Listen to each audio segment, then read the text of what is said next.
I don't know how this is going to go. I want to make sure that I get the best, most amazing, ridiculously fucking good team ever, okay?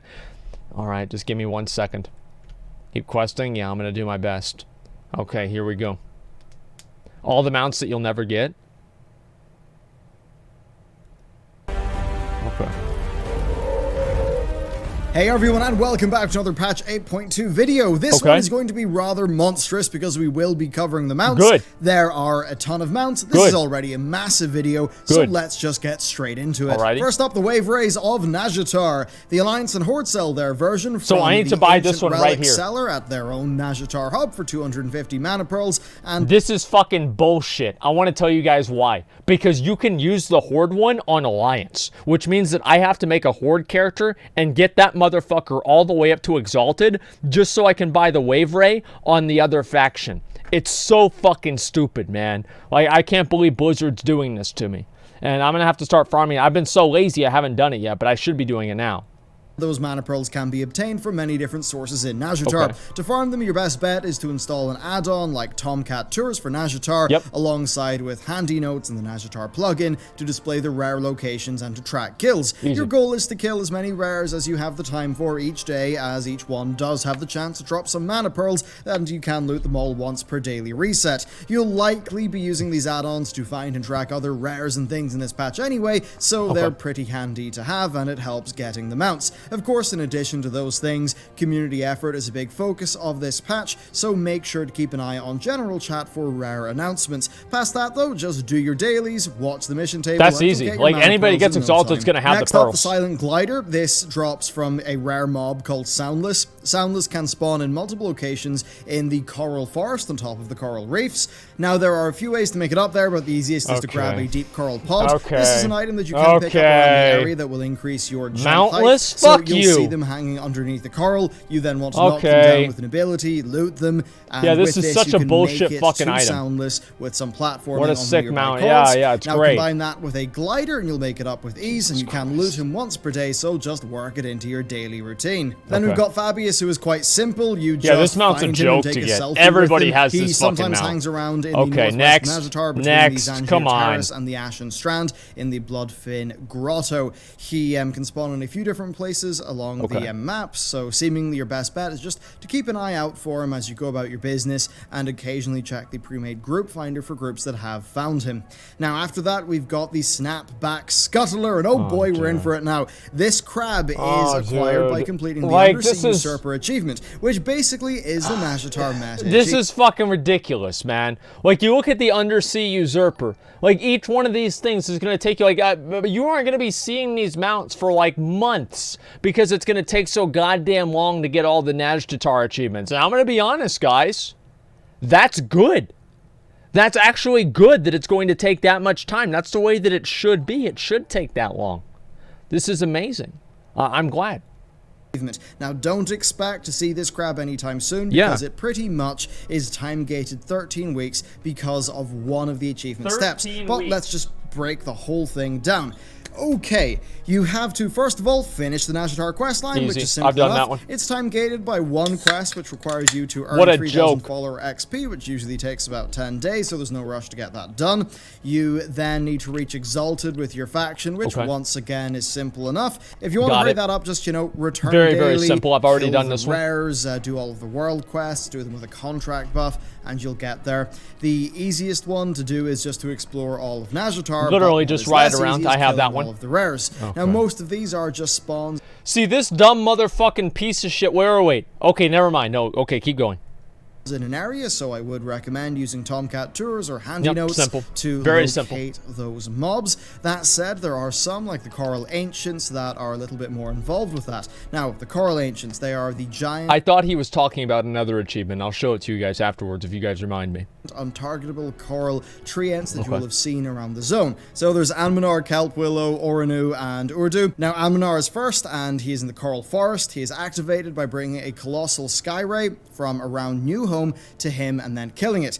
Kelp Willow is just south of New Home and is activated by bringing a Muck Slug over. That's a critter in the zone. You bring that over using a prismatic crystal. These crystals grow around the waterfalls in the zone. Then Oranu is to the east of the northwestern flight point and is activated by bringing him a drowned hatchling pet. This pet can be purchased from Phelana the Handler, a ghost elf in the Drowned Market. That's easy, Shari for 40 mana pearls. And the last of these, Urdu, is activated by killing a Staghorn Reefwalker on top of him. I think I've only killed like 2 of these before. Western part of the Ashen Strand. What the fuck? There are I need to do rares these. like the Tide Lords, who need to be summoned in by killing the Shari Invokers, and Sandcastle, who can only spawn when opening Scrying Stone chests, which we'll cover in a little bit.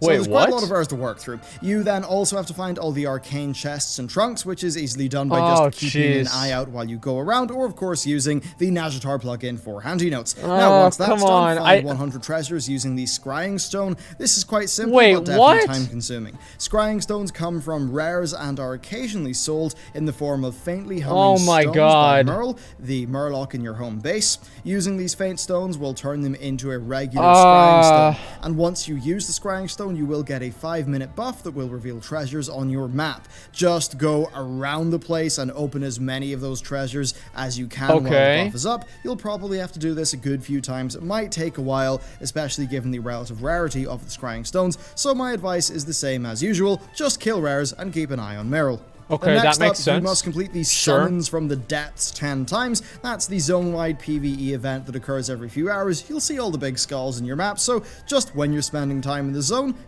See, this is the fucking bullshit that Blizzard tries to pull on us.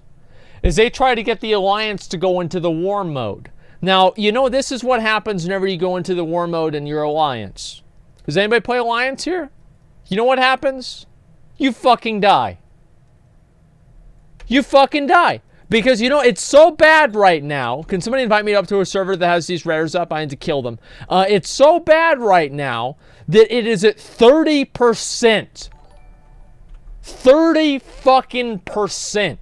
That's how bad the imbalance is in war mode. And it's horde mode. You're right. And why is it like that? Because war mode gives you a bonus to everything that doesn't fucking matter. If they added reputation into the war mode gains, everybody would be playing with war mode on, and it would be a good idea. Blizzard, listen. Add reputation gains to war mode, then you're going to have everybody playing with war mode on. And that's all there is to it.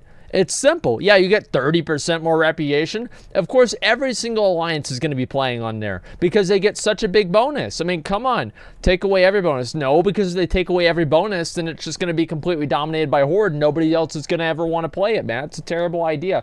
They can't take away the bonuses. Okay, let me go ahead and look at the rest of these. This event will pop, and when it pops, go at maximum speed to the nearest skull marked on your map. You then need to complete 30 of the bounty/requisition dailies. This is easy. It might be a bit of a chore, but if you've done one day there, you pretty much know what to do. Another step is to find all of Azshara's lost cat figurines, and the locations will be on the screen, but you can just use Handy Notes Nazjatar for that sort of thing. Wait, that's it? There's then a step to kill all of Azshara's champions through world quests. This is another matter of just logging in once a day and clearing out your world quests, and you will get it. Most of them have already cycled thus far in the patch, so if you're keeping it up, it shouldn't take much longer.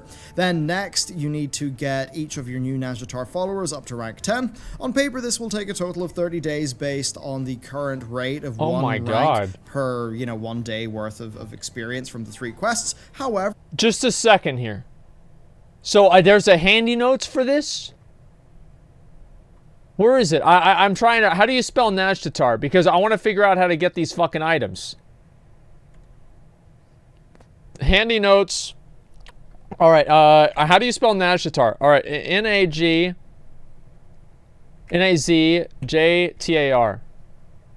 Handy Notes, Mechagon, and Nazjatar. Okay, alright. I'm gonna restart the game after this. I'm gonna see if it's gonna work, okay? Give me 1 second.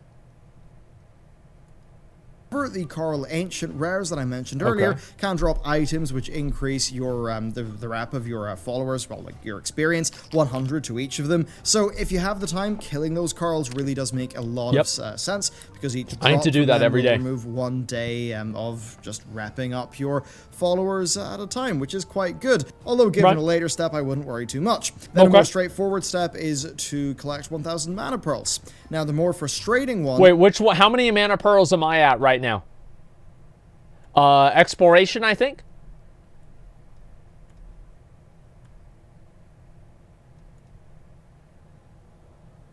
Fuck.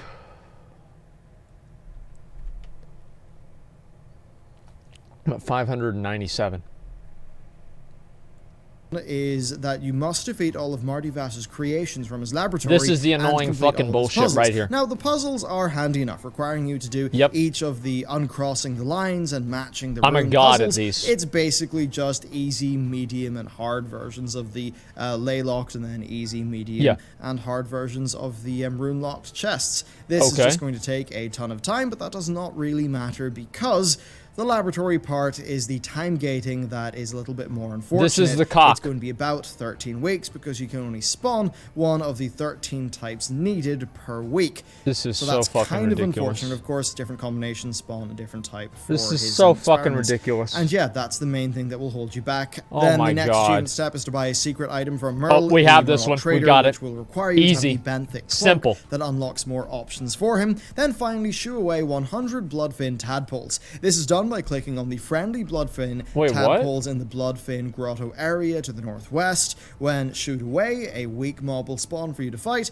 and overall it's just a matter of doing that. It'll take quite a while. So I have to do that 100 nice times? Meta quest that requires players to really try, but it is a pity that there is... This is like a crab guide. Like the third of the video is all about the crab. Oh really? Think about it. This shit's hard. You said it was good, it would take a while. I did, but it's just like, holy shit. Okay, wow.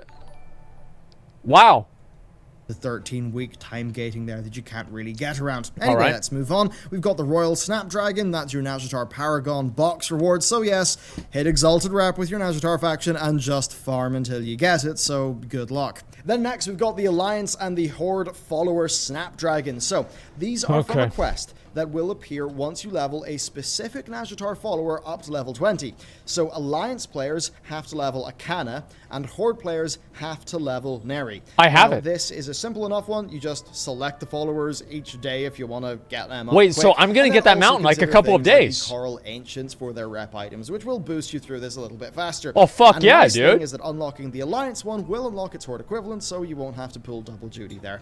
Then next, the Ink Scale Deep Seeker is purchased with 150 Nazjatar Battle Commendations. These are rewarded for completing the Battle I have of Nazjatar, 132. which is the match's new PvP event for War Mode players. Winning gets you 5, losing earns you 1, so just stick War Mode on and get to it. But saying that, War Mode is no longer a necessity. Blizzard have hotfixed this to be a little bit easier to get. How do you get They it? realized that the Battle for Nazjatar wasn't really working that well with sharding and faction imbalance right now, so they've added a new event called Azshara's Elite Commanders. This is a random event that can occur in Nazjatar every once in a while, and slaying the commanders will get you that the thing that some of happened? the battle commendations. And then finally, Wait, I never got Crimson commendations Tide for Stallion. that. So Merle, the Murloc who you rescue, sometimes will sell this. So yeah, I map to got this players guy who are right here. wearing This the was easy. Ashari This was a Stormsurger joke. Cape, which is the one, the benthic cloak that unlocks more options from the Murloc traders. Now, this Tide Stallion costs 4 cultist pinky fingers, 2 pulsating bloodstones, and 1 hungry Herald's tentacle taco. Now, these items are available from the Murloc traders around Nazjatar, but they have a duration of just one day, but only can be purchased by people who are wearing the cloak. So the Hungry Herald's Tentacle Taco. This is picked up from Murloco, a rare spawn vendor summoned in by an event. Now in Murloco's hideaway, the location is on screen, if the event is up, there will be 2 Naga guarding a cage. Kill them and then defend the cage from the How they make this game so hard Once you now? do that, you'll be able to purchase the taco from him, but only if you have How they the make this game Stormsurger so cape hard? on. Now these items cost other items from the different Murlocs, so when the Tide Stallion appears for sale, you need to run back and forth between all the different vendors, trading the items until you get what you need. Now, if I read out the steps, it would just be I get it. Once you've got the 4 we've already got this mount. I don't need to know how to do it because I already have it. The Crimson Tide Stallion from Merle. Okay, next. It won't take a massive amount of time, but it definitely is quite involved. Now, once you've got all that done, let's move over to Mechagon, starting off with the Mechanocat. The materials for this are very simple. They'll be familiar to anyone who has even spent a single day there, so there's no point going over them. Who doesn't have this? You'll get these materials over a few days. Who doesn't have this mount? I mean, come on. Now, it's a very unique mount. People complain it's too easy all the time. I know that. Dyed. There are 8 available dyes, and you can choose between them at the scrapyard. Now, these colors mostly drop from specific rares, so let's go through them. Big Old Bronze drops from Rumble Rocks, who is to the west of the island. Wait, which one do I not have? Oh, wait. Rust Feathers up. Rust Feathers up. Just give me a minute. I'm on my way. Just a minute. Which ones do I not have? I don't even know what the fuck it's called. Just give me a second. I've got to go kill Rust Feather right now. Just give me a second. Remember whenever WoW was cool and now we ride seahorses? Okay, well, here's the thing. Is that doesn't mean that WoW isn't cool. Seahorses are cool. Wait. Oh, since he tagged it, I got credit. Just a minute.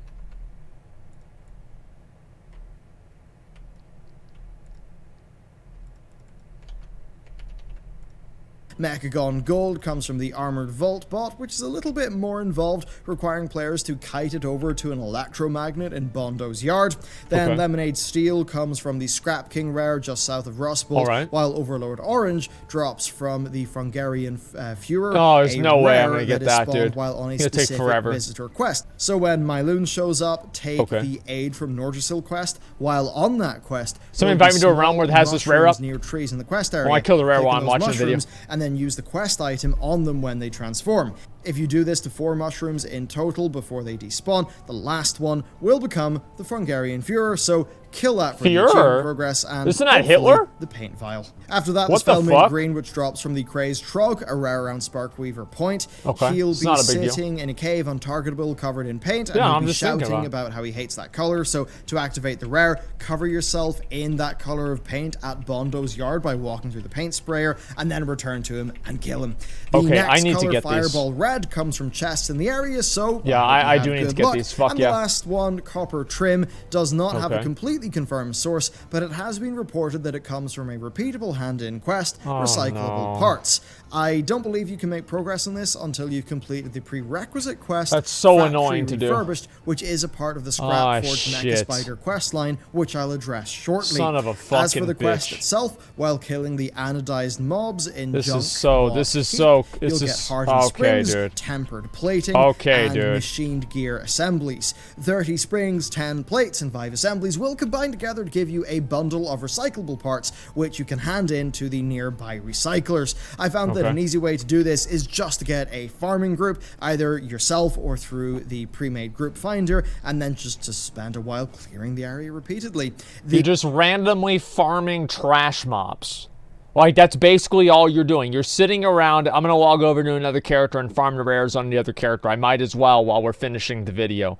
Your plan for Rustbolt requisitions, which gives past... I don't know, man. What the fuck, man?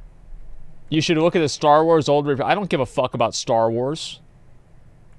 Who cares? That shit's for nerds. Alright, invite Crack Monkey. Yeah, I don't watch Star Wars. The spawns are fast enough that you can get these bundles pretty darn quickly, but though I've yet to get the color, so you'll probably need some persistence. Then unlocking all of these will reward you with the final blue color.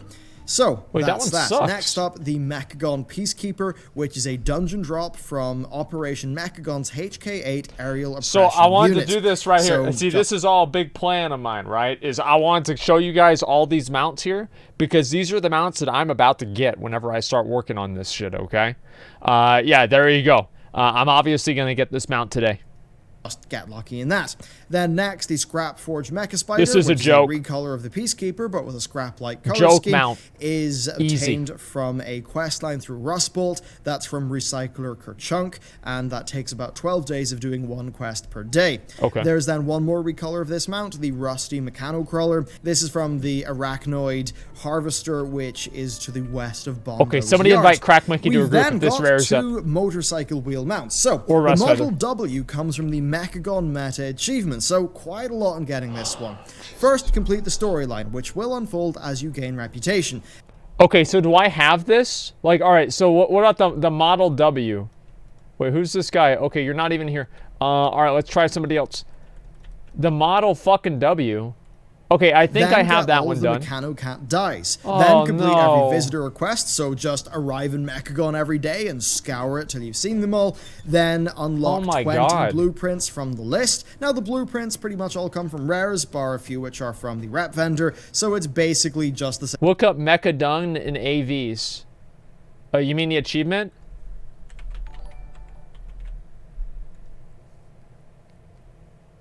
Oh, fuck.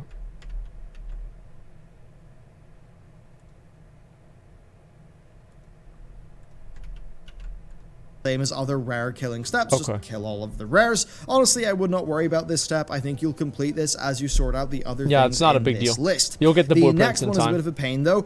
That's completing 100 construction projects. This will require a lot of time moving around the zone and searching for incomplete construction projects. It's not that hard. What I've essentially been doing is sniping the completion of the big ones like the reclamation rig, and I've been saving spare parts instead of spending them on this. Now, keep an eye on the mini-map for projects like the armories or the broken flame turrets, and just the flame turrets are the best ones to turn in for. There's then another somewhat arbitrary one, which is crafting 250 items from Pascal. This is just going to boil down to crafting the cheapest item when the cheapest one possible to get the achievement finished. Now, I don't imagine you need to actively farm spare parts for this, but if you want to, here's our tip. Do the reclamation rig event when it spawns, and then we found that if you really want more spare parts, refer to the recyclable parts farm earlier on in this video for the copper trim dissection.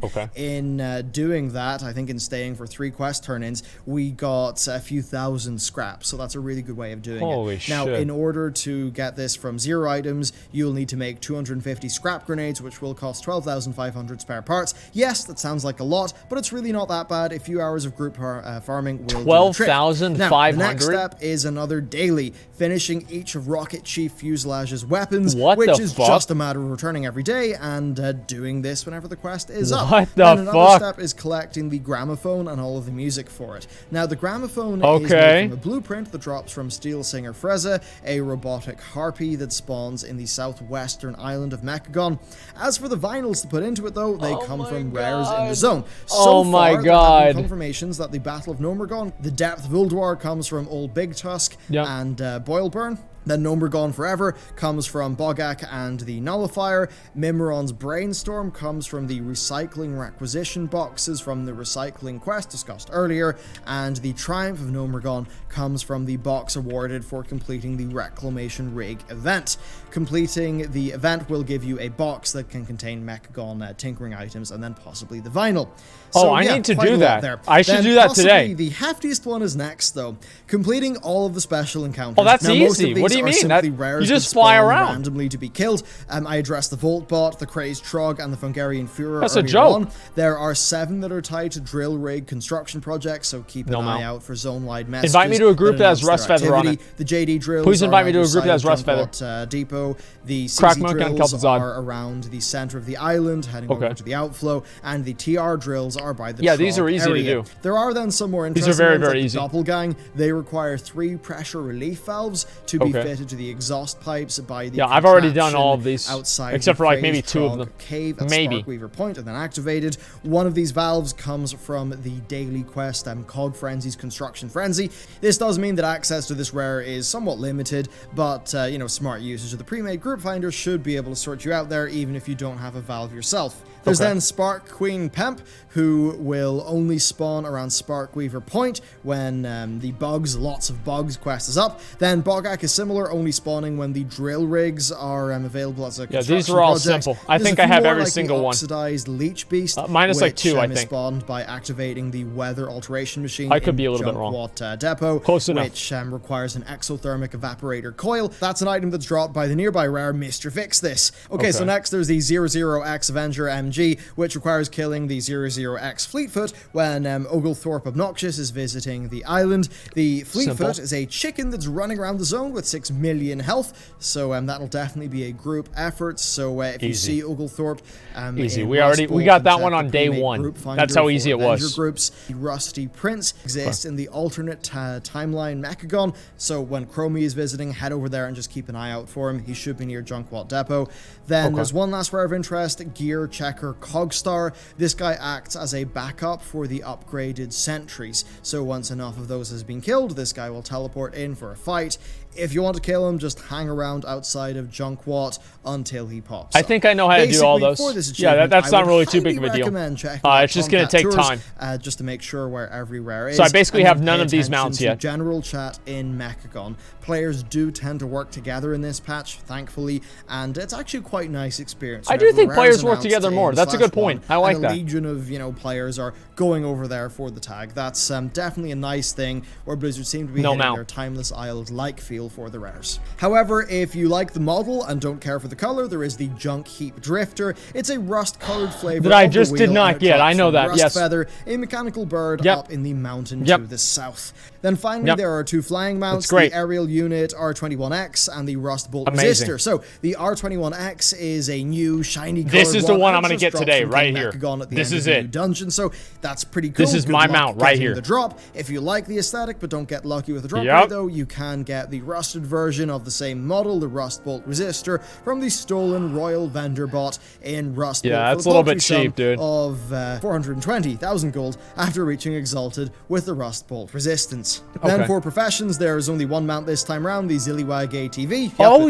It's backwards. These are created by dude, I forgot all about that one. Reinforced chassis, which is made by blacksmiths, and the supercharged engine, which is made by engineers, and plans for both of those drop from KUJO, a boss in Operation Mechagon. As for the reagents, well, they just use regular BFA, BS, and engineering reagents, as well as Expulsum, instead of the new I have 3 of those to give away. Actually should be pretty cheap as long as I can go get on that, but I have to get on the character. Capable of crafting it could be quite lucrative because both items are bind on equipped. So yeah, if you're not a crafter, you can just pick these things up in the auction house, and that'll probably be a nice way of people making some money. Then there are the older wrap mounts, so each of the 8-0 factions for the Alliance and the Horde have an extra flying mount at 72,000 gold if you're Exalted. That is, of course, with the exception of the... For the low price of only 72,000 gold, you too can be the rider of a reskinned Griffin, and if that's not enough, there's 4 more of them for you to buy. Oh boy, that sounds great. War effort and the Tortolans. Next up, we just have some other ones to round up. We have the Proto Drake for rated PvP gameplay. Everybody's gonna get this. There's another one of those. Follows everybody's gonna get this. Then Raiders get a raid meta achievement mount, the Ashara Bloat Ray. But there's no mythic mount from Ashara, it seems so far. Then there's the Wonder Wing 2.0, which is the long-awaited mechanical parrot that is earned by completing the Battle for Azeroth Pathfinder Part 2 achievement. So that's pretty good. I think that's what most people will be rushing towards anyway. Then there's one last mount available, the Child of Torkali, for the Horde players familiar with the How to Train Your Direhorn questline in Zuldazar. This patch has added a final quest, Wander Not Alone. This quest will see the little Direhorn friend from the 8-0 questline grow into a big magnificent mount that you can ride into battle. We actually don't know anything about the quest yet, but I'm sure the people in the secret community been so lazy to find out how to actually get it.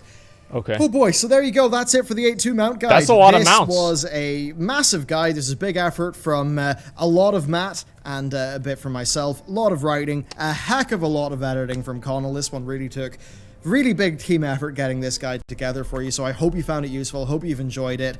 And yeah, certainly, I guess in 13 weeks or maybe 11 weeks, we'll see everybody going around with their sideway crabs, and we'll see what 825 brings, I suppose. Thank you very much for watching this video. Hope you enjoyed it, and I think I'm just going to lie down. That sure was a lot of word salad to get to.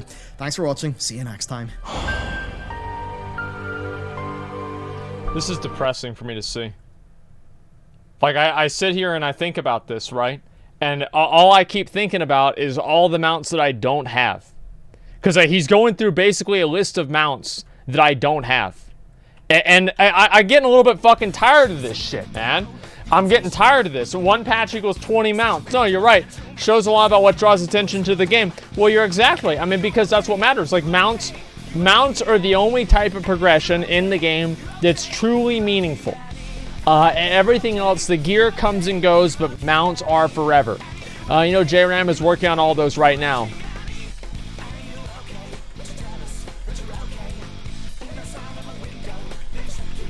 So am I. So am I. I'm working on this one right now. I'm working on this mount. Watch this. Watch me get this mount.